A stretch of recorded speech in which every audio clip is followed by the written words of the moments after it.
संबोधन किया गया।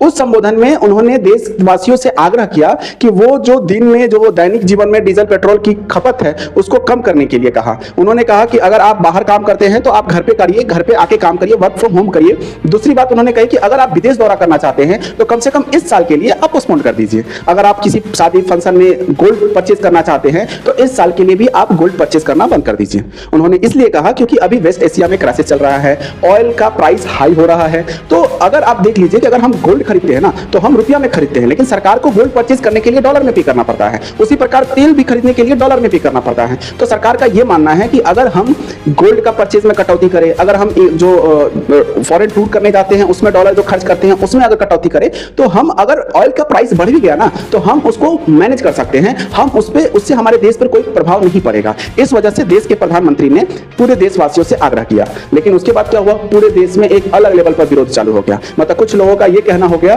कि देश के प्रधानमंत्री देश की जनता का कोई जिम्मेदारी नहीं लेना चाहते। 5 राज्यों में चुनाव था तो जिम्मेदारी लिए, चुनाव खत्म हो गया तो जिम्मेदारी खत्म हो गया।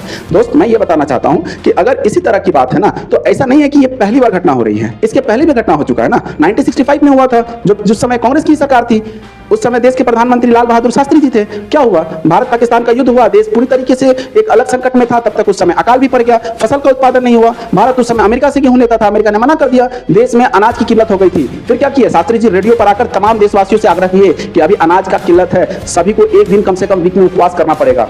देश ने क्या किया, विरोध किया शास्त्री जी का? जी नहीं, देश पूरी पुरजोर तरीके से शास्त्री जी के समर्थन में था, पूरा ताकत से शास्त्री जी के साथ था। हर मंडे को पूरा देश उपवास करता था और उस उपवास का नाम रखा गया शास्त्री व्रत। ये देश की ताकत है, ये हमारी ताकत है। ये नहीं कि अगर हमारा देश संकट में है हम देश को प्रधानमंत्री का विरोध करते करते देश का विरोध करने लगे। ये हमारी कभी ये इतिहास नहीं रही है। 1991 में भी देश क्राइसिस में था, उस समय इकोनॉमिकल क्राइसिस था, पूरा देश प्रधानमंत्री पीवी नरसिम्हा राव के साथ खड़ा हुआ, उनको मौका दिया कि आप पूरी तरीके से रिफॉर्म कीजिए इकोनॉमिक को। तो ये हमेशा रहा है, हमेशा हुआ है। ये सिर्फ भारत के साथ ही नहीं होता है, ये तमाम विश्व के कई देश है ना उनके साथ भी होता है। जापान के साथ तो ऐसा हुआ कि 4 गुना पेट्रोल का प्राइस बढ़ गया। वहां के प्रेसिडेंट ने वहां के लोगों से रिक्वेस्ट किया कि आप डीजल पेट्रोल का यूज मत कीजिए, लोगों ने कटौती किया, देश के साथ खड़े रहे।